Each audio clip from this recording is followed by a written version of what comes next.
A luxurious Christmas party in Manhattan's glittering penthouse turns to horror when a pregnant woman is shoved from a fifth-floor balcony by the husband who vowed to protect her. Everyone assumes she's gone. Fate intervenes as she doesn't shatter on concrete. She crashes onto the roof of one car that could save her. The car belongs to the ex-millionaire who never stopped loving her. What follows is a brutal storm of truth-shattered power and consequences that expose every lie Malcolm Vance ever told. And trust me, you won't believe what happens when the truth finally steps through that penthouse door. Welcome back to Voices of Auntie May. I drop fresh heart, pounding life stories here every day. If this one grips you, hit like, subscribe, and turn on notifications so you never miss the next one. Now settle in. Let's dive back in. You'll want to stay until the very end. Snow drifted lazily through the December night, catching gold from the Vance penthouse lights like falling diamonds. The 5-story glass cathedral overlooked Manhattan, alive with Christmas jazz, clinking champagne, velvet gowns, and tailored tuxedos. Servers glided with silver trays garnished in pine and ornaments. Everything screamed curated perfection, the kind Malcolm Vance projected to the world. Imani Harper stood near the balcony doors, one hand cradling her 6-month swell. The noise inside pressed against her skull. She craved real air, not cologne-soaked cinnamon haze. She slipped outside. The balcony wrapped the building in glass railings, the city sparkling far below. Snowflakes melted on her lashes, cool and strangely soothing. She drew a deep breath. For the first time all night, her heart slowed. Heavy footsteps followed. Malcolm's stride, always claiming every inch he crossed. Imani. His voice sliced the cold. What are you doing out here? Guests are asking for you. She turned, face neutral. I just needed a moment. It's too loud inside. He stepped out, door clicking shut. Cheeks flushed from whiskey, neck veins bulging beneath his bespoke suit. He'd been drinking hard. Tonight felt sharper. You're embarrassing me, he muttered. It's Christmas. People expect the Vances united. Not you vanishing. I'm not hiding. My feet hurt. I'm exhausted. I'm trying, he laughed. A short, dangerous bark. Air. Your favorite excuse when you can't fake it anymore. Malcolm, I'm pregnant. You always have an excuse. He closed the distance, reeking of aged spirits. Do you know how many investors are inside? Reporters. They notice when my wife disappears looking miserable. They talk. They think our marriage is cracking while I'm closing Windsor. What they think doesn't matter to me. It matters to me. His voice edged higher, then clamped down. You're my wife. You're supposed to support the image, not destroy it. Her back met the railing. She hadn't realized she'd retreated. Snow dusted his shoulders, melting into dark patches. Malcolm, you're scaring me, scaring you, he scoffed. You exaggerate, just smile, hold my arm, act like you belong, but you vanish. You look wretched. Please. For the baby, I'm begging you. Something hardened in his eyes. You always make me the villain. He seized her forearm, fingers dug deep. She gasped, yanked back. He shoved. Time fractured. Her heels slipped on snow-slick stone. Arms flailed for purchase. She saw golden penthouse light, city reflections in glass, Malcolm's face locked between rage and dawning horror. Then gravity claimed her. Her scream ripped the night as she plummeted, snow swirling like broken stars. Above, Malcolm stood frozen at the railing, staring at the catastrophe he'd unleashed. The scream silenced the jazz mid-note. Guests froze. A trumpet hovered. Then chaos, shattering glass, screams, phones raised. She fell. She's alive. She hit a car. Hope flickered amid horror. But Malcolm re-entered, snow on his shoulders, mask sliding into place. She slipped. She was unstable, stressed. You saw her tonight. Tanisha Boyd glided forward, hand on his arm, voice honeyed sympathy. Malcolm's devastated. Imani was emotional. She needed help. Whispers shifted. Tanisha worked the room, planting seeds. She and Malcolm were close. Imani troubled. Separation planned after the holidays. Photos tilted just enough to be seen. Lights bloomed like dark roses. Sirens wailed closer. Malcolm threatened witnesses. Stay on the same page or face slander suits. I protect reputations. Cross me, yours burn. Panic rippled. He ordered security to delete balcony footage. The guard hesitated but obeyed. Then the elevator chimed. Paramedics and officers entered. Your wife is alive. She landed on a car. She regained consciousness. She said someone pushed her. The room detonated. Tanisha paled. Malcolm stammered. She's confused. A guest snapped. We heard Tanisha bragging about you too. Photos. Separation plans. The building manager spoke quietly. Backup footage exists. Deletion attempt failed. And the car, registered to Quentin Rodis, gasps. Malcolm's face drained. She asked for Quentin, the paramedic added. Quentin Rodas, the ex who still loved her, the one whose car had saved her life. In the ambulance, Imani clung to consciousness. Pain roared, but her baby's heartbeat steadied her. Then the doors opened. Quentin, snow-dusted eyes fierce with protectiveness. Imani, I'm here. Malcolm pushed me. She whispered, his hand closed over hers. He won't touch you again. I swear it. At the penthouse, the elevator chimed once more. Quentin stepped in. Tall, cold fury contained, he ignored Malcolm's demands and went straight to police. She named her attacker. The car that broke her fall is mine. Witnesses found courage. I saw him grab her. She reached out, terrified. Footage confirmed it. Malcolm's empire cracked. Threats turned to silence. Officers cuffed him. You're coming with us? Tanisha crumbled as her performance collapsed. Morning light bathed Imani's hospital room. Bruised, aching, but alive. Her baby strong. Quentin by the window, guardian steady. Police confirmed Malcolm denied bail. Attempted murder. Tanisha facing charges for accessory lies. You can stay with me, Quentin said softly. Safe private. Until you're ready. She took his hand. I'd like that. Discharged into gentle snow, reporters flashed, but officers held them back. Imani breathed clean air. No more masks, no more fear. 3 weeks later, mid-January, New York wore gray slush and short tempers. Imani had moved into Quentin's Trica townhouse, high ceilings floor, to ceiling windows overlooking the Hudson, security like a fortress. No paparazzi could get within 50 feet. No Malcolm, no Tanisha. Just quiet mornings, prenatal yoga in the sunroom, and the soft kick of her baby boy reminding her every day she had won the fight to survive. Quentin never pushed. He cooked breakfast as surprisingly well. Eggs with herbs from his rooftop garden. Drove her to every doctor's appointment. Sat silently when nightmares woke her screaming Malcolm's name. He was patient, steady. The opposite of everything she'd known for the last 4 years. But peace is fragile when the man who tried to kill you still breathes the same air. Malcolm Vance sat in a holding cell at Rikers, orange jumpsuit hanging loose on a frame that had lost 15 pounds in 21 days. Bail denied twice. His high-priced lawyers argued influence, flight risk, public safety. Judges weren't buying. The security footage was damning grainy but clear. Malcolm's hand on her arm, the shove, her desperate reach, the fall. The DA had upgraded charges: attempted second-degree murder, aggravated assault on a pregnant woman, evidence tampering, witness intimidation. Each count carried decades. Malcolm's empire, real estate holdings, venture funds, the Windsor deal froze under emergency injunctions. Investors pulled out, board members resigned. The Vance name, once gold, now toxic, yet he smiled in court photos. Thin, sharp, predatory, like a man who still held cards no one had seen. Tanisha Boyd. Out on bail. $2 million posted by an anonymous source. Everyone suspected Malcolm's offshore accounts. House arrest in her Upper East Side condo, ankle monitor blinking. She gave teary interviews to select tabloids. I was manipulated.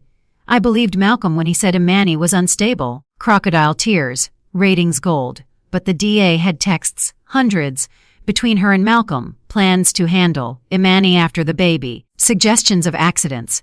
Tanisha was looking at conspiracy, accessory after the fact, perjury if she lied on stand. Her influencer career dead, sponsors gone overnight. Imani avoided the news. Quentin filtered it, but some things slipped through. One Tuesday morning over coffee, Quentin slid his tablet across the Marble Island.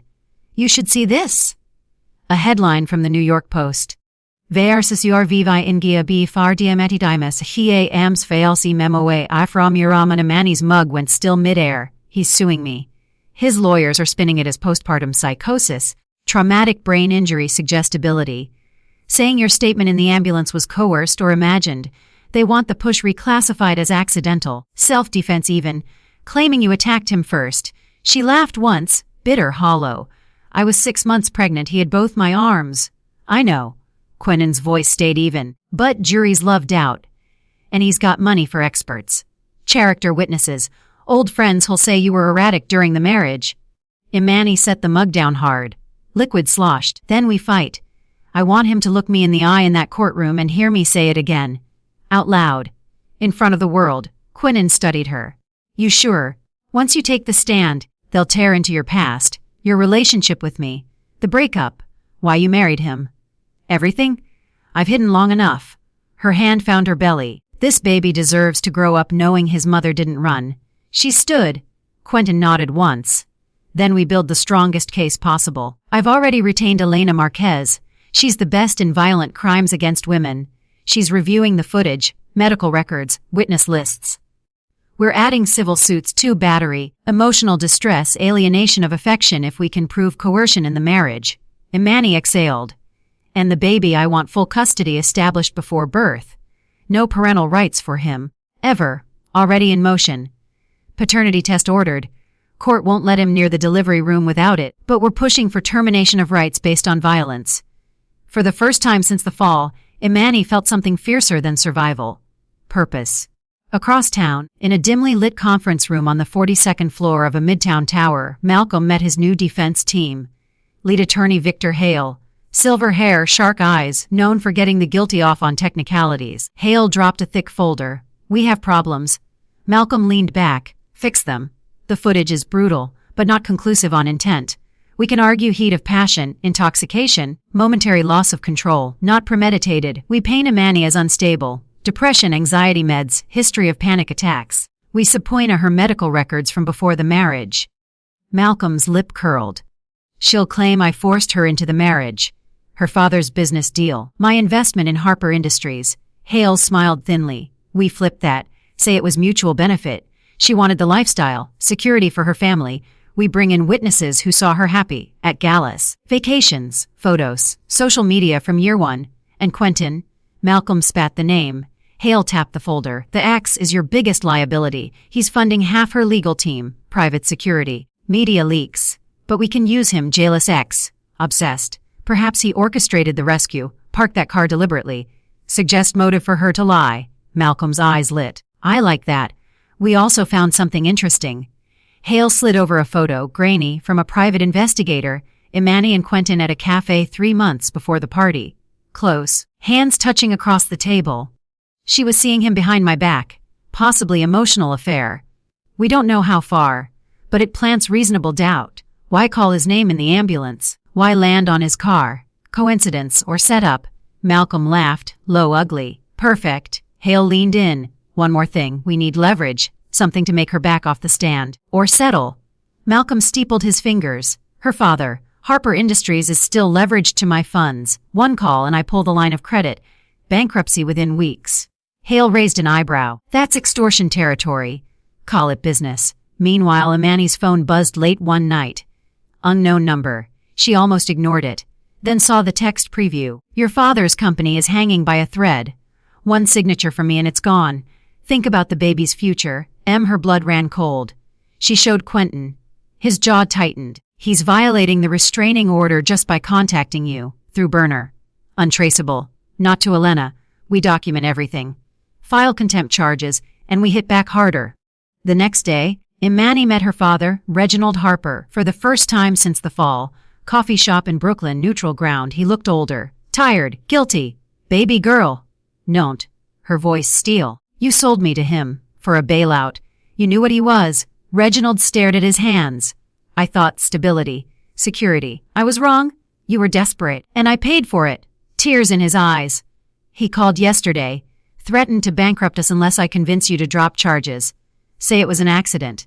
Imani leaned forward. What did you tell him? I told him to go to hell. She searched his face. Truth there, for once. Then help me, she said. Testify. Tell the court how he pressured you. The deal. The threats. Everything. Reginald swallowed. They'll destroy Harper Industries. Maybe. But you'll have your daughter back. And your grandson. He nodded slowly. The trial date approached. Late March. Media frenzy. Courtroom sketches. Daily headlines. PRAA IRCSVS Fula Meli IA Batir AL. Attempted Mardiar Imani prepared relentlessly. Therapy twice a week. Mock cross-examinations with Alina. Breathing exercises when panic rose. Quentin stayed close, never hovering, just present. One evening, as snow fell again outside the townhouse windows, he found her staring at ultrasound photos. Boy's got your nose, he said softly. She smiled, small, real. And maybe your stubbornness. He sat beside her. Whatever happens in that courtroom, you're not alone. She leaned into him. First time voluntarily, I know. The night before opening statements, Malcolm made one last play. A courier arrived at Quentin's door, sealed envelope. Inside a single photo, Imani 6 months earlier, leaving a discreet clinic. Medical report clipped. Termination consultation, patient declined procedure. Malcolm's handwritten note on the back? She was going to get rid of it. My son. Ask her why she changed her mind. Maybe she still will. Quentin's hands shook with rage. He burned the photo. Told no one. But the seed was planted. Courtroom day 1. Cameras outside. Imani walked in. Simple black dress, hand on belly, head high. Quentin 2 rows behind. Her father beside her. Malcolm across the eyes. Tailored suit, calm mask. Eyes locked on her like a predator. Opening statements. Prosecution. This is not a tragic accident. This is a calculated act of violence against a pregnant woman by the man who swore to love her. Defense. A moment of marital strife, fueled by alcohol and mutual dysfunction. No intent to kill. No premeditation. A fall born of chaos, not murder. Then the DA called Imani. She took the stand, swore in, and began. I married Malcolm Vance under pressure from my family. It was presented as a business merger. I was told it would save my father's company. I believed I could make it work. I was wrong. She described the control, the isolation, the escalating anger. The night on the balcony, he grabbed my arm. He said, "You always make me the villain." Then he shoved. Hard. I reached for the railing. I fell. Cross-examination. Hale circled like a vulture. Mems Harper, you were on anti-anxiety medication. Yes. History of panic attacks. Yes. You had been drinking that night? A half glass of sparkling water? You and Mr. Rodas remained close after your marriage. Emotionally, never physically. He respected my vows. Hale smiled. Yet you called his name first in the ambulance. Not your husband, not emergency services. I was terrified. He was the last person who ever made me feel safe. Hale produced the clinic report. How did he get it? And waived it. You considered terminating the pregnancy 3 months before the incident. Imani's breath caught. I considered my options. I chose to keep him. Because he's mine, not Malcolm's weapon. Gasps in the gallery. Hale pressed. Perhaps you exaggerated the shove to protect your lover's child. Alina objected. Sustained. But the damage lingered. Days blurred. Witnesses. Footage played. Silence in the courtroom as the shove replayed in slow motion. Reginald Harper took the stand, voice shaking. Admitted the arranged marriage, the financial pressure, Malcolm's threats days before the party. Tanisha, forced to testify, crumbled. Admitted the affair, the text, the plan to wait out the pregnancy. Malcolm took the stand last, calm, charming, remorseful. I loved her. I lost control. I'm ashamed. But I never meant to kill her or our child. Imani watched from the gallery now, protected, no longer on display. His eyes found hers. He smiled. Just a flicker. She didn't flinch. Closing arguments. Jury deliberated 4 days. Guilty on all counts. Attempted murder, assault, tampering, intimidation. Sentenced 28 years. No parole for first 22. Malcolm's face collapsed when the gavel fell. Tanisha, plea deal. 5 years probation, community service. Imani didn't attend sentencing. She was in labor. Early. Stress-induced. Quentin drove her to the hospital. Same one. Same hallway. Hours of pain. Strength. Then a cry. A boy. 6 pounds 2 ounces. Dark curls. Fierce lungs. They named him Kai, meaning victory. In Hawaiian, sea and others, a new beginning. Malcolm appealed. Lost. His company sold off. Assets seized for victim restitution. Imani received millions. She started a foundation, safe houses for pregnant women escaping abuse, therapy programs, legal aid. Quentin proposed on a quiet rooftop one spring evening, cherry blossoms falling like pink snow. She said yes, not because she needed saving, because she chose love, real love. And somewhere in a concrete cell, Malcolm read the engagement announcement in a smuggled newspaper. He tore it in half, but the tear was his. Imani, she was free. Finally, completely. Her son slept on her chest, Quentin's arm around them both. The penthouse lights still glittered across the river, but she never looked back. Thank you for riding this roller coaster with me all the way to the end of part 2. If your heart is still racing, drop it in the comments. Tell me, did Malcolm get what he deserved? Would you have taken the stand? Voices of Auntie May Part 30, Shadows That Refuse to Die family. If you're just joining, stop and catch Part 1 and Part 2 first. This isn't a standalone episode. The poison from Malcolm's fall runs deeper, and the fallout. It's about to poison everything Imani thought she'd escaped. We left off with wedding bells on the horizon. Kai turning 1, toddling around Quentin's Tribeca townhouse like he owned it. Imani launching her foundation, Safe Harbor Homes, sheltering dozens of pregnant women, escaping the same hell she survived. Malcolm rotting in maximum security, appeals denied, his name synonymous with monster. But monsters don't stay buried, they claw back up. 2 years post-conviction, Spring 2028, New York thawed, but the chill never left Imani's bones. Quentin proposed again, properly this time, on the rooftop garden under cherry blossoms. Simple platinum band engraved inside survived. Together, she said yes with tears, Kai clapping chubby hands like he understood. Wedding planned small. Private estate upstate. No media circus. Just close friends her father's redeemed slowly. Quentin's quiet circle. Then the letter arrived, plain envelope. No return address. Postmarked from Rikers, forwarded through some anonymous channel. Imani opened it alone in the kitchen while Quentin played with Kai in the living room. Handwritten. Malcolm's tight, angry scrawl. Congratulations on the ring. Enjoy the fairy tale while it lasts. Ask your hero why he parked that car exactly under the balcony that night. Coincidence? Or did he know I'd snap? Ask him about the tracker he put on your phone months before the party. Ask why he never told you he was watching. Always watching. I may be caged, but truth has a way of escaping. Tell Quentin the game isn't over. Tell him I have proof. Photos. Recordings. The kind that end happy endings. See you in court again. Or maybe sooner. Her hands shook so hard the paper tore at the edges. She burned it in the sink. Watched flames eat the words. But the ash couldn't erase them. She didn't tell Quentin that night.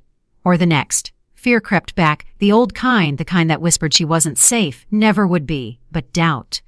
That was new, and it festered. She started digging quietly. Late nights on her laptop after Kai slept. Searched old news clips. Court transcripts. Anything about Quentin's car that night. One article buried deep. Rhodes vehicle strategically positioned. Eyewitness claims he arrived minutes before the fall. Another anonymous forum post quickly deleted. Heard Rhodes had Imani under surveillance for months. Jealous ex vibes. Stalker level. She confronted him one rainy afternoon. Kai napping. Thunder rolling over the Hudson. Quentin, did you know? Did you park there on purpose? He froze mid-step, coffee mug halfway to his lips. Set it down slowly. Imenu, just answer. He exhaled, sat across from her. I tracked your location sometimes. After you married him. Not obsessively. At first. But when you started texting me late at night, scared I worried. The night of the party, I was already in the city for a meeting. Your signal pinged near the penthouse. I drove over. Parked below. Just in case. Uncase what? In case you needed to run. Or in case something happened. I never imagined he'd push you, but I was there. Ready. She stared. You were watching me. For months. Not watching, protecting. From a distance. After what he did to you. You didn't tell me.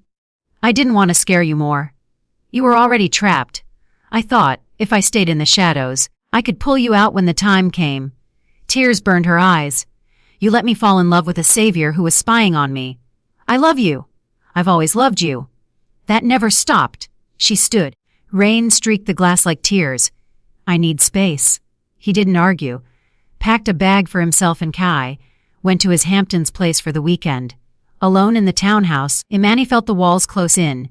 The same suffocation she'd felt with Malcolm. Control disguised as care. She called Elena Marquez, her lawyer from the trial. Malcolm sent a letter, threatening more proof. About Quentin. Elena paused. Send it to me. We'll trace it. But Imani, if there's any truth to surveillance claims, it could complicate things. Custody, the foundation, public perception. I know. And if Quentin was tracking you without consent, that's a legal gray area. Stalking laws, privacy. Imani hung up, heart pounding. Then the second letter came. Same anonymous post wanted it a USB drive. She plugged it in with trembling fingers. Audio files. Grainy video stills. First clippy Quentin in a dark room, months before the party. She's not safe. I need eyes on her. Discreet. Hire whoever, best PIs. Pay extra for silence. Another photo of Imani's phone screen. Text to Quentin from her. Timestamped late nights. Location pinned. Worst a manipulated clip. Malcolm's voice overlaid. He set me up. Rhodes wanted her back. Parked the car. Knew I'd lose it. Deepfake. Real. She couldn't tell. But doubt exploded. She drove to the prison. Visitation approved. Special circumstances. Restraining order bent for threat assessment. Malcolm looked thinner. Eyes brighter. Smug. You came. Tell me the truth. He leaned forward. Truth. Your knight wasn't shining. He orchestrated the perfect rescue. Gave me the opening.